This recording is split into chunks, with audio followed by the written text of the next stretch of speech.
আধুনিক যোগাযোগ ব্যবস্থার আওতায় নিয়ে আনা হবে। 2. শহরের সাথে সকল গ্রামের যোগাযোগ ব্যবস্থা সহজীকরণ করা হবে। 3. খালিশপুর থেকে দত্তনগর হয়ে যাদবপুর পর্যন্ত সড়ক ও জনপথে রাস্তাটিকে প্রশস্তকরণ করা হবে, যাতে রাজধানী সহ দেশের সর্বত্র দ্রুত যাতায়াত করা সম্ভব হয়। 4. মহেশপুর যাদবপুর এবং মহেশপুর বাগাডাঙ্গা রাস্তাটি সড়ক ও জনপথের আওতায় নিয়ে আসা হবে। 5. গ্রামীণ রাস্তাঘাটগুলোর উন্নয়নে বিশেষ ভূমিকা নেওয়া হবে। 6. জলাবদ্ধতা দূরীকরণের জন্য কার্যকর পদক্ষেপ নেওয়া হবে।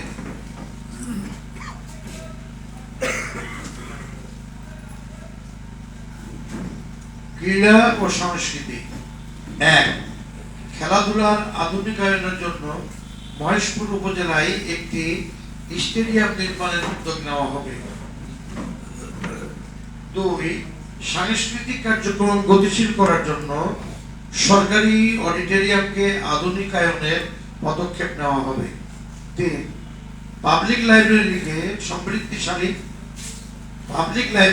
সমৃদ্ধশালী করা হবে। 4. ব্যায়ামাগারটি আধুনিকায়ন করা হবে। ধর্ম। 1 নম্বর, স্থানভেদে গুরুত্বপূর্ণ স্থানের মসজিদগুলোকে আধুনিকায়ন করা হবে। 2. মসজিদ ভিত্তিক লাইব্রেরি চালুর ব্যবস্থা করা হবে। মসজিদ ভিত্তিক শিক্ষা ব্যবস্থাকে সমৃদ্ধশালী করা হবে। 3. হিন্দু ও অন্যান্য সম্প্রদায়ের উপাসনাগুলোকে আধুনিকায়ন ও মান উন্নয়নের পদক্ষেপ নেওয়া হবে। 4. মন্দির ভিত্তিক শিশু শিক্ষা চালুর উদ্যোগ নেওয়া হবে। 5.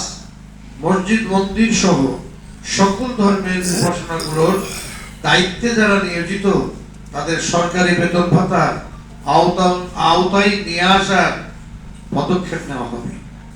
কর্মসংস্থান। তরুণ ও শিক্ষিতদেরকে কর্মসংস্থানের লক্ষ্যে একটি আইটি পার্ক, একটি আইটি ফার্ম, পার্ক হবে না, ফার্ম হবে, স্থাপনের উদ্যোগ নেওয়া হবে। 2.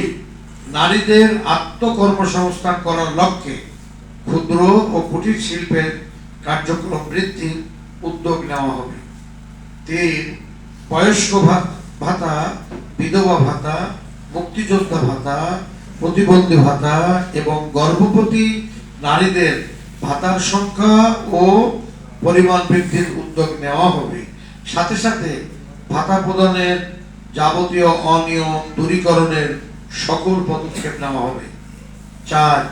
বেকার যুবকদের কর্মমুখী করে গড়ে তোলার জন্য উপজেলা কেন্দ্রিক একটি পলিটেকনিক্যাল প্রশিক্ষণ ইনস্টিটিউট প্রতিষ্ঠার উদ্যোগ নেওয়া হবে।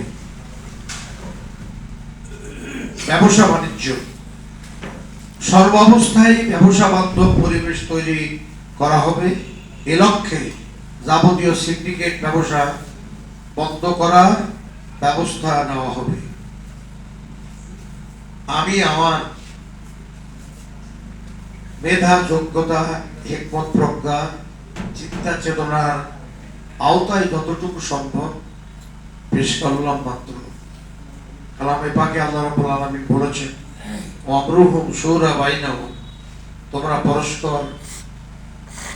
পরস্পর পরামর্শ পূর্বক সিদ্ধান্ত গ্রহণ করো। অর্থাৎ পরামর্শ করে সিদ্ধান্ত গ্রহণ করলে সেটা বৈষম্যহীন হয়, গণতান্ত্রিক হয়। একান্ত আপনার করে সেটা সকলে মিলে তার বাস্তবায়নে কার্যকর পদক্ষেপ গ্রহণ করার পথে আল্লাহ রাব্বুল আলামিনের রহমত, বরকত ও করুণা পাওয়া যায়। যেহেতু এটা কোরআনেরই শিক্ষা, আল্লাহ তাআলা সর্ব অবস্থায় আমাদেরকে আমাদের নির্বাচনী এলাকা মহেশপুর ক্ষেত্রকে সামনে নিয়ে সদা জাগ্রত চেতনা নিয়ে আমরা যেন আপনার মনের মাধুরী মিশিয়ে পরস্পরে মিলাব মিলিব, সকলে মিলিয়া আদর্শ বয়স্ক পর্যাপ্ত গড়িব, এটা আমার প্রাণের দাবি। আল্লাহ তাআলা আমাদের সকলকে কবুল করুন, আমিন। আসসালামু আলাইকুম ওয়া রাহমাতুল্লাহি ওয়া বারাকাতুহু।